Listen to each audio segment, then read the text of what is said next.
viewers, welcome back to our channel. In this video, we are going to learn about how to change the size of folders icons in Windows 11.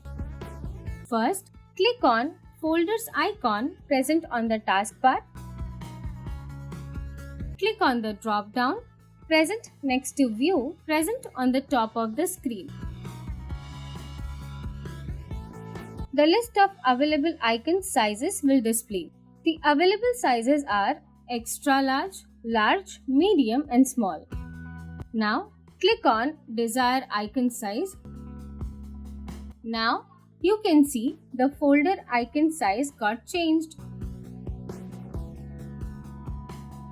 Thank you for watching the video. Hope you liked it. For more such videos, please like, share, comment and subscribe to our channel. Kindly click the bell icon to get notification of the latest videos.